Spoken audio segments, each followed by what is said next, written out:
اللهم صل على محمد اللهم صل عليه وسلم اللهم صل على محمد يا ربي صل عليه وسلم. அன்னார்தம் குடும்பத்தார்கள், தோழர்கள், இமாம்கள், பெரியோர்கள், நாதாக்கள், ஷேக்மார்கள், குறிப்பாக நம்மவர்கள் அனைவர்கள் மீதும் உலக மக்கள்கள் அனைவர்கள் மீதும் அல்லாஹ்வின் சாந்தியும் சமாதானமும் கருணையும் ஈரட்டுமும் என்றென்றும் இறங்கிக் கொண்டே இருக்கட்டுமாக. ஆமீன். அல்லாஹ்வின் நல்லடியார்களே, அருமை பெரியார்களே, நாம் புனிதமான இந்த மாதத்திலே நல்ல அமல்களெல்லாம் செய்து 9, 10 அல்லது 10, 11 நோன்பை பிடித்து கொண்டிருக்கின்றோம். அப்படிப்பட்ட ஒரு சிறப்பான மாதத்திலே அமர்ந்து சிறப்பான நன்மைகளை செய்து கொண்டிருக்கின்றோம். ஆனால் நம் உள்ளத்திலே ஒரு கவலை ஓடிக்கொண்டே இருக்கிறது. வீட்டில் நுழைந்தால் நிம்மதி இல்லையே, குடும்பத்தில் நிம்மதி இல்லையே, மகிழ்ச்சி இல்லையே. எல்லா அமல்களும் செய்கின்றோம், எல்லா நன்மைகளையும் நோன்புகளையும் ஒவ்வொரு மாதங்களும் இமாம்கள் சொல்ல சொல்ல ஒவ்வொரு மாதங்களிலும் நாம் கடைபிடித்துக் கொண்டே இருக்கின்றோமே. ஆனால் வீட்டில் நிம்மதி இல்லையே. நிம்மதியை தேடி தேடி எங்கேயோ ஓடிக்கொண்டிருக்கின்றோம். வீட்டில் இருந்தால் என்னங்க, எங்க கடற்கரையில போய் உட்கார்ந்துருக்கீங்கன்னு கேட்டா நிம்மதி இல்லைங்க. இப்படி எங்கேயோ போகின்றார்கள், ஊர் ஊரா சுத்துகின்றார்கள், நிம்மதி இல்லை. சினிமாவுக்கு கூட நிம்மதி இல்லாமல் போகின்றோம் என்று பல இளைஞர்கள் வீட்டிற்கே வருவதில்லை. இரவு 12 மணி நேரம் கழிச்சு வீட்டுக்கு வந்து யார் முகத்தையும் பார்க்காம இருட்டோடு இருட்டா வந்து படுத்துக்கணும். இப்படிதான் உலக வாழ்க்கை நடந்து கொண்டே இருக்கின்றது. ஆனா அல்லாஹ் என்ன சொல்லி காட்டுகின்றான்? வல்லாஹு ஜஅலக்கும் மின் புயூத்திக்கும் சகனா. அல்லாஹ் உங்களுக்கு உங்கள் இல்லங்களை அமைதித்தலமாக ஆக்கி தந்திருக்கின்றான். அல்லாஹ் சொன்ன சொல் இங்கே ஏன் மாற்றமா நடக்கின்றது? அல்லாஹ் அழகா சொல்லிவிட்டானே, உங்கள் வீடுகளை அமைதி தலங்களாக, நிம்மதி தலங்களாக உங்களை அமைத்திருக்கின்றேன் என்று அல்லாஹ் சொல்லி இருக்கும் பொழுது வீட்டுக்குள் நுழைந்தாலே பிரச்சனை, நிம்மதி இல்லாமல் போய்விட்டதே, கவலைகள் சூழ்ந்து விட்டதே, எதை சொன்னாலும் எதுக்குமே லாய்க்கில்லை என்று மகனை பார்த்து தகப்பன், மனைவி எதுக்குமே சரியில்லைங்க என்று மனைவியை கணவனை பார்த்து சொல்வது, எதற்காக லாய்க்கு இருக்கியா என்று கணவன் மனைவியை பார்த்து சொல்வது, குடும்பத்தில் ஏதாச்சும் மகிழ்ச்சி இருக்கின்றா ஒவ்வொரு முகத்தை பார்த்து சண்டையிடுவது, அண்ணன் தங்கையை பார்த்து சொல்வது, தங்கை அண்ணனை பார்த்து சொல்வது, 2 பேரும் தந்தை தாயை பார்த்து சொல்வது, இப்படியாக குடும்பத்தின் மகிழ்ச்சி இல்லை. அதை மீறி போனால் கீழே குனிஞ்சுக்கிட்டே இருக்கிறாங்க, என்னத்தை பார்க்கிறாங்கன்னு தெரியாது. தந்தை முகத்தை பார்ப்பது நன்மையை தரும், தாய் முகத்தை பார்ப்பது நன்மையை தரும் என்று சொல்லக்கூடிய ஹதீஸை எல்லாம் மறந்துவிட்டு, தந்தையாவது தாயாவது எங்களுக்கு ஒரே ஒரு செல்போன் போதும் என்று கீழே குனிந்து கொண்டே பார்த்து கொண்டிருப்பார்கள். எங்கே அன்பு பிறப்பது, எங்கே நிம்மதி? ஆக பெருமானார் ஸல்லல்லாஹு அலைஹி வஸல்லம் அவர்கள் சொன்ன செயல்பாடுகள் மறைந்து விட்டன. அதுதான் விடை. அல்லாஹ் சொல்லக்கூடிய வல்லாஹு ஜஅலக்கும் மின் புயூத்திக்கும் சகனா, உங்கள் வீடுகளில் அமைதி பூங்காவை ஆக்கி இருக்கின்றோம் என்று சொன்னானே, அதை நடைமுறைப்படுத்துவது பெருமானார் ரசூலுல்லாஹி ஸல்லல்லாஹு அலைஹி வஸல்லம் ஹதீஸை பேணாததின் காரணமாக. அதுதான் விடை. ஹதீஸை பேணியிருந்தோம் என்றால் அங்கே அமைதி பூங்காவாக வீடு திகழும், நிம்மதி பூங்காவாக வீடு இருக்கும். வீட்டை விட்டு செல்ல எனக்கு மனமே இல்லை என்று சொல்லக்கூடிய அளவுக்கு நிம்மதி இருக்கும். யாராவது வீட்டை விட்டு வெளியிலே போவார்களா?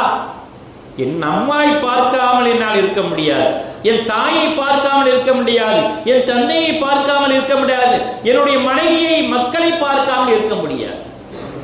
பிள்ளைகளும் சொல்வார்கள், வெளியில இருக்கிறத விட எங்க அம்மா அப்பாவோட பேசிக்கிட்டு இருக்கிறது மகிழ்ச்சியை தருது என்று சொல்வாங்க. முகத்தை பார்த்தாலே எனக்கு பத்திக்கிட்டு வேகுது என்று பிள்ளைகளும் தகப்பனும் மனைவியும் பிள்ளைகளும் மாறி மாறி சொல்லக்கூடிய நிலைமையை தான் பார்த்து கொண்டிருக்கின்றோம். ஏனென்றால் பெருமானார் ரசூலுல்லாஹி கரீம் ஸல்லல்லாஹு அலைஹி ஹதீஸை பேணுவதை மறந்து விடுகின்றோம். பெருமானார் ரசூலுல்லாஹி கரீம் ஸல்லல்லாஹு நமக்காக துஆ செய்கின்றார்கள். அல்லாஹும்ம பாரிக் லி உம்மத்தி ஃபீ புக்குரிஹா. இறைவா, காலை நேரத்தில் எனது உம்மத்துமார்களுக்கு பரக்கத்தை அதிகமாக வழங்குவாயாக. அதிகாலை நேரத்தில் என்னுடைய உம்மத்துமார்களுக்கு பரக்கத்தை அதிகமாக வழங்குவாயாக என்று பெருமானார் ரசூலுல்லாஹி கரீம் ஸல்லல்லாஹு அலைஹி அவர்கள் உம்மத்துமார்களுக்கு அழகா துஆ செய்கின்றார்கள். பல குடும்பங்கள் காலை எப்பொழுது விடியுது என்று தெரியாமலே தூங்கி விடுகின்றார். எப்போது விடிஞ்சிச்சு? 11 மணிக்கு லோஹா நேரம். லோஹா நேரத்தில் தான் பல குடும்பங்கள் விழித்துக் கொள்கின்றன. காரணம், இரவு தூங்குவதற்கு ரொம்ப நேரம் ஆயிடுச்சு. சீக்கிரமா தூங்குங்கள், இசாவை முடித்து சீக்கிரமா தூங்குங்கள் என்ற ஹதீஸை மறந்தாச்சு. விருந்தாளிகள் வந்தால் மட்டும் அவர்கள் உரையாடுங்கள் இரவு நேரத்தில். மற்ற நேரத்தில் நீங்கள் உங்கள் தேவைக்கு ஏற்ப எல்லாம் முடித்து சீக்கிரமா தூங்குங்கள். ஹதீஸ் மறந்தாச்சு. எப்படி வீடுகள் நிம்மதி கிடைக்கும் என்று நாம் சிந்தனை செய்து பார்க்கிறேன். பூமியில் வீடுகளில் நிம்மதி இல்லை என்றால் இந்த பூமியிலும் இங்கே நிம்மதி இருக்கும். அல்லாஹ்வின் வார்த்தைக்கு நேர் எதிராக மக்களின் செயல்பாடு மாறியதின் காரணமாக இன்று எல்லாம் நிம்மதி இழந்து எங்கே நிம்மதி என்று அலைபாய்ந்து கொண்டே இருக்கின்றோம். நபிகள் நாயகம் ரசூலுல்லாஹி கரீம் ஸல்லல்லாஹு அலைஹி சொல்லி காட்டினார்கள், பள்ளிவாசலில் தொழுகுங்கள், மீதி சுன்னத்து நஃபிலான தொழுகை வீட்டிலே தொழுகுங்கள். வீட்டிலே தொழுவது உங்களுக்கு பரக்கத் என்று சொல்லி காட்டினார்கள். பள்ளிவாசலை தொழுவுங்கள், ஃபர்லான தொழுகை தொழுதுவிட்டு மீதி சுன்னத்தும் நஃபிலும் வீட்டில் போய் தொழுது கொள்ளுங்கள். ஏனென்றால் அந்த வீட்டில் தொழக்கூடிய தொழுகை நமக்காக வேண்டி இறைவனிடம் துஆ கேட்கின்றது. யா அல்லாஹ், பெருமானார் ரசூலுல்லாஹி கரீம் ஸல்லல்லாஹு அலைஹி ஹதீஸை ஹயாத்தாக்கியவர் இவர். வீட்டில் வந்து தொழுகின்றார், இவர் வீட்டிலே பரக்கத்தை நிம்மதியையும் கொடு என்று தொழுகை நமக்காக பிரார்த்தனை செய்கின்றார். ஒரு ஹதீஸிலே பராமுகமாக தொழக்கூடிய மக்களை பார்த்து தொழுகை சாபமிடுகின்றது என்ற ஹதீஸும் இருக்கின்றது. என்னை பராமுகமாக தொழுகின்றார், ஏனோதானமாக தொழுகின்றார், அப்படியே ஆக்கிவிடு என்று தொழுகை நமக்கு சாபமிடுகின்றது. தக்பீர் கட்டிவிட்டால் எங்கோ சிந்தனை ரெக்கை கட்டி பறக்கின்றது. இமாம் குனிந்த பிறகுதான் ஆஹா குனிஞ்சிட்டாங்களான்னு குனிகிறோம். அந்த அளவுக்கு தொழுகையிலே ரெக்கை கட்டி பறக்குது. அப்படி தொழுகின்ற தொழுவர்களுடைய தொழுகையானது இறைவனிடம் துஆ செய்கின்றது, ஃபத்வா செய்கிறது. என்ன, எப்படி என்னை எப்படி பராமுகமாக தொழுகின்றாரோ, விருப்பம் இல்லாமல் தொழுகின்றாரோ, வெறுப்பாக தொழுகின்றாரோ அப்படியா நாம் பிரியப்பட்டு தொழுகையின் மீது பிரியப்பட்டு வீட்டிலே தொழுக வேண்டும். வீடுகளுக்கும் என்னுடைய வீடுகளுக்கும் பரக்கத்து வேண்டும் என்று சுன்னத்தும் நஃபிலும் தொழும்போது அந்த தொழுகை நமக்காக துஆ செய்கின்றது. பெருமானார் ரசூலுல்லாஹி கரீம் ஸல்லல்லாஹு அலைஹி சுன்னத்தை பேணுகின்றார், வீட்டில் வந்து தொழுகின்றார். யா அல்லாஹ், முஹப்பத்தா தொழக்கூடிய இவருக்கு நீ முஹப்பத்தாக்கு, வீட்டில் மகிழ்ச்சியை உண்டாக்கு, வீட்டிலே சந்தோஷத்தை உண்டாக்கு, நிம்மதி உண்டாக்கு என்று தொழுகை நமக்காக துஆ செய்கின்றது. குர்ஆனும் துஆ செய்கின்றது. இந்த என்ன ஆயிடுச்சு, இன்னைக்காவது ஒரு நல்ல நாள் வந்தா குர்ஆனை எங்க இருக்கு தேடி தூசியை தட்டி ஒரு முத்தம் இட்டுட்டு அவ்வளவுதான் வச்சாச்சு. இதுதான் குர்ஆனுடைய மதிப்பு. டெய்லி ஏதாவது ஆயத்தை ஓதுவோம். காலையில் எழுந்திருச்ச பிறகு குர்ஆனை எடுத்து ஏதாவது பக்கத்தை ஓதுவோம். ஒரு 10 ஆயத்து, சூரத்துல் கௌஃபுலோட 10 ஆயத்து, முதல் 10 ஆயத்து, கடைசி 10 ஆயத்து, பக்ரா சூராவில் கடைசியில் இல்லாஹி மாஃபி ஸமாவாதி ஓதுங்க, ஆயத்துல் குர்சி ஓதுங்க. ஓத முடியல குல் ஹுவல்லாஹு அஹத் அல்லாஹு ஸமத் என்று ஓதுங்க. எதையாவது ஒரு வீட்டில் ஓதணுமா? எல்லாம் ஓதுறது. ஓதி இருந்தால் குர்ஆன் நமக்காக துஆ செய்யும். யா அல்லாஹ், என்னை மதித்து உன்னை புகழ்ந்து ஓதக்கூடிய இந்த மனிதருக்கு நீ நல்ல சகல பாக்கியத்தை கொடு.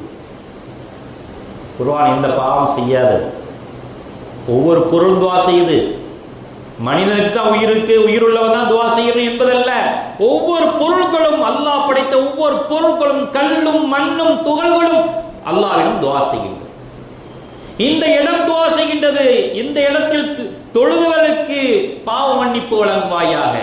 ஆகவே தான் பெருமானார் ரசூலை கரீம் ஸல்லல்லாஹு அலைஹி அவர்கள் ஒரே இடத்தில் தொழுவாதீர்கள், மாறி மாறி தொழுகுங்கள், எல்லா இடமும் நமக்கு சாட்சி சொல்லும் என்று சொல்லி காட்டினார். ஒரே இடத்தில் தொழுவாதீங்க, எல்லா இடத்துல தொழுங்க. அல்லாஹ் என்னுடைய எல்லா இடங்களிலும் இவனுடைய பாதடி தொழுகையில் பட்டது சாட்சி சொல்லும். இவருக்காக நீ பாவ மன்னிப்பு நீ ஏற்றுக்கொள்வாயாக, துஆ செய்யும். இதெல்லாம் செய்கின்றோமா? குர்ஆன் நமக்காக துஆ செய்யும், தொழுகை நமக்காக துஆ செய்யும். இதெல்லாம் விட்டுட்டோம். எங்க நிம்மதி? வீட்டில் நிம்மதி இல்லை. ஒரு பெண்மணி வந்தாங்க, என் மகளுக்கு அழகாக ஒரு மாப்பிள்ளை பாருங்க அனுப்பிச்சாங்கிறாங்க. எப்படிப்பட்ட மாப்பிள்ளை? வெளிநாட்டுக்கு போகணும். ஏமா உள்ளூர்ல எல்லா வேலை இருக்க, வாழ்க்கையை இழந்துட்டு வெளிநாட்டை கடந்து ஏன் கஷ்டப்படணும்? இல்லாத அவரை வச்சு மேய்க்க முடியாது, மாப்பிள்ளையை வச்சு மேய்க்க முடியாது, கணவனை வச்சு மேய்க்க முடியாது. அவர் அதை சொல்லிக்கிட்டே இருப்பாரு. அதெல்லாம் எங்களுக்கு நிம்மதி இல்லைங்க. அவருமா வெளிநாட்டு போகணும், சம்பாதிக்கணும், ஒரு 2 வருஷம் கழிச்சு 2 மாசம் லீவில் வரணும், இதுதான் வாழ்க்கையா? இதுதான் நம்முடைய வாழ்க்கையை ஓடிக்கொண்டிருக்கும். நிம்மதி, பயம். அவர் நல்லது கிட்ட சொல்லிடுவார், தொழுவலையா தொழு சொல்லிடுவாரு, ஓத சொல்லிடுவாரு, சீக்கிரம் முழிங்கன்னு சொல்லிடுவாரு.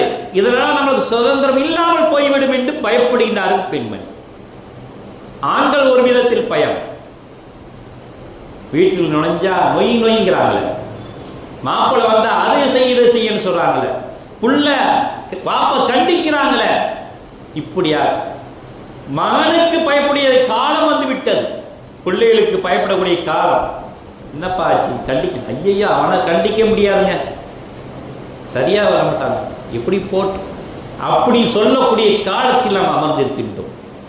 ஏனென்றால் ஹதீஸை இளம் வயதிலே சொல்லிக் கொடுக்க மறந்து விடுகின்றோம். சேட்டை செய்கின்றான் என்று கையில் செல்போனை கொடுத்து விளையாடு என்று அவருடைய மைண்ட் எல்லாம் மாற்றி விடுகின்றோம்.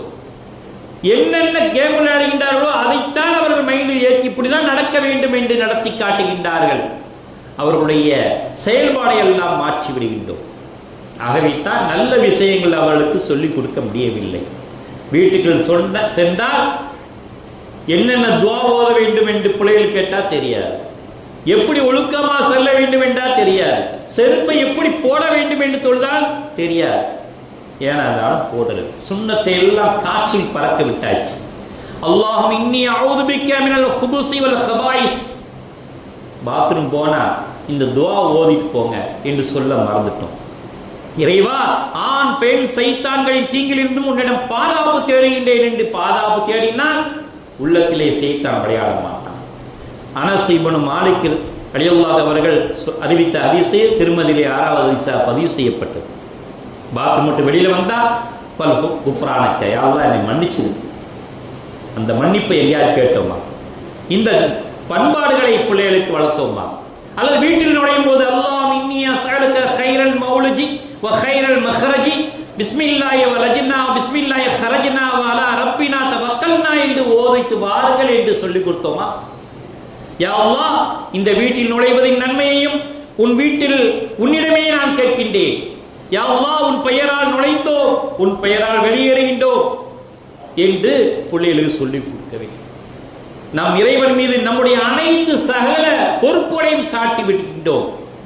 இன்று சாட்டி விட்டு உள்ளே நுழைவது, உள்ளே வெளியே போறது, இப்படி செய்தால் அல்லாஹ் எவ்வளவு பெரிய பாக்கியத்தை நமக்கு கொடுப்பார். அபூதாவுதில் பதிவு செய்யப்பட்ட ஹதீஸ் 5096 பதிவு செய்யப்பட்ட ஹதீஸா இருக்கு. இப்படியாக நிறைய ஒழுக்கங்களை காட்சியை பறக்க விட்டு விட்டோம். வல்லாஹு ஜஅல லகும் மின் புயூத்திக்கும் சகனா என்று அல்லாஹ் சொல்லி காட்டினானே, உங்கள் வீடுகளில் அமைதி பூங்காவை நாம் ஆக்கி தந்திருக்கின்றோம். இப்ப எல்லாம் ஆக்கி தரவில்லையே என்று அங்கலாய்க்கின்றோமே. என்ன காரணம்? பல சுன்னத்துகளை வெளிவிட்டோம். என்னென்ன விஷயங்கள் எல்லாம் செய்ய வேண்டுமோ அதையெல்லாம் செய்தால்தான் அல்லாஹ் தஆலா நம்முடைய நிம்மதியை தருகின்றான் என்று ஒவ்வொரு ஹதீஸிலே பார்க்க முடியும். ஒரு மனிதன் வீட்டிலே நுழையும் போது சலாம் சொல்லிக் கொண்டு உள்ள நுழைந்தார், அல்லது உணவருந்தும் போது பிஸ்மி சொல்லி உணவருந்தினார், அல்லது சில துஆக்களை ஓதிவிட்டார், சைத்தான் தன் கூட்டாளிக்கு சொல்கின்றான், இன்றைக்கு இந்த வீட்டிலே நமக்கு வேலை இல்லை, உணவில்லை, தங்க இடம் இல்லை, வெளியில போக வேண்டியது. சைத்தான் சொன்னா, தன்னுடைய கூட்டாளியை பார்த்து சொன்னா, இந்த மனிதர் உள்ளே நுழையும் போது பிஸ்மியை கொண்டு அல்லாஹ்வை தவக்கல்த்து கொண்டு உள்ளே நுழைந்து விட்டார். சாப்பிடும் போது பிஸ்மியை கொண்டு சாப்பிடுகின்றார். வலதுபுறம் காலில் செருப்பணிந்து உள்ளே நுழைந்தார். வலது காலை முன்னேறிட்டு உள்ளே நுழைந்தார். இப்படியாக பெருமானார் ரசூலுல்லாஹி கரீம் ஸல்லல்லாஹு அலைஹி வஸல்லம் சுன்னத்தை பேணியவராக வீட்டிலே நுழைந்தார். ஆகவே இந்த வீட்டிலே எனக்கு இடமில்லை. சைத்தான் சொல்கிறான், நமக்கு இடமில்லை. இங்கே உணவருந்த நமக்கு உணவில்லை. இங்கே தங்க நமக்கு இடமில்லை. பெருமானார் ரசூலுல்லாஹி கரீம் ஸல்லல்லாஹு அலைஹி வஸல்லம் சொல்லி காட்டினார். முஸ்லிமிலே பதிவு செய்யப்பட்ட ஹதீஸ். இப்படி சைத்தானை உள்ள நுழையாமல் வெளியிலே தள்ளிவிட்டால் குடும்பத்திலே யார் வந்து விடுவார்கள்? அல்லாஹ்வும் இறை தூதர் வந்து விடுவார்கள், நிம்மதியும் வந்துவிடும். யாரை வைத்திருக்கின்றோம்? சைத்தானை வைத்து விட்டால் 2 பேருக்கு சண்டை இழுத்து விட்டுட்டே இருப்பான். ஏன்? அவன் உள்ள வந்துட்டான, சைத்தான் உள்ள வந்துட்டான். சும்மா அமைதியா இருக்காங்களே, இருக்கக்கூடாது. 2 பேரும் சண்டை இட்டு விடு. கணவன் மனைவி கூட சண்டை, பிள்ளைகளுக்கு கூட சண்டை, இப்படியா விளையாட்டு காட்டிக்கிட்டே இருப்பான். ஆகவே தான் இந்த சுன்னத்துகளை பேண வேண்டும் என்று பெருமானார் ரசூலுல்லாஹி கரீம் ஸல்லல்லாஹு அலைஹி வஸல்லம் சொல்லி காட்டினார். லா ததுகுலுல் ஜன்னத ஹத்தா துமினு, ஈமான் கொள்ளாதவரை உங்களில் ஒருவரும் சுவனம் செல்ல முடியாது. வலா துமினு ஹத்தா தஹாபு அவுலாதுக்கும் அலா ஷை, நீங்கள் ஒருவருக்கு ஒருவர் நேசம் பாராட்டும் வரை நீங்கள் சொர்க்கம் நுழைய முடியாது. இதா ஃபஅல்துமுஹு தஹாபப்தும், உங்களுக்கு மத்தியில் நேசத்தை அதிகமாக்க ஒன்றை நான் அறிவித்து தரட்டுமா என்று பெருமானார் ரசூலுல்லாஹி கரீம் ஸல்லல்லாஹு அலைஹி வஸல்லம் சொல்லிக்கிறார்.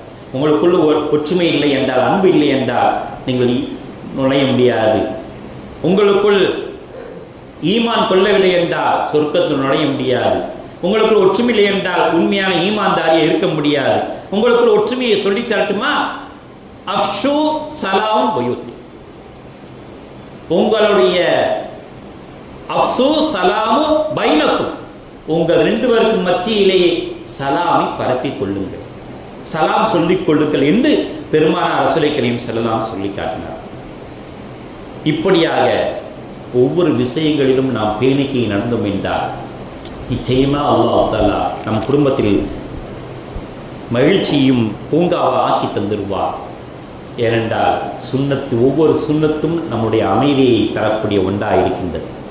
ஒவ்வொரு சுன்னத்தும் நம்முடைய நிம்மதியை தரக்கூடிய ஒன்றாக இருக்கின்றது. ஆகவே பெருமானார் ரசூலுல்லாஹி கரீம் ஸல்லல்லாஹு அலைஹி வஸல்லம் சுன்னத்தை பேணுவோமாக. யா அல்லாஹ், நாங்கள் தெரிஞ்சோ தெரியாமலோ செய்துவிட்ட பாவங்களுக்காக எங்களை தண்டித்து விடாதே அல்லாஹ்.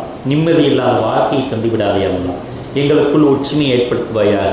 கணவன் மனைவிக்குள் ஒற்றுமை, பிள்ளை தகப்பன் தாய்க்கும் ஒற்றுமை, இப்படியாக ஒற்றுமை ஏற்படுத்துவாயாக.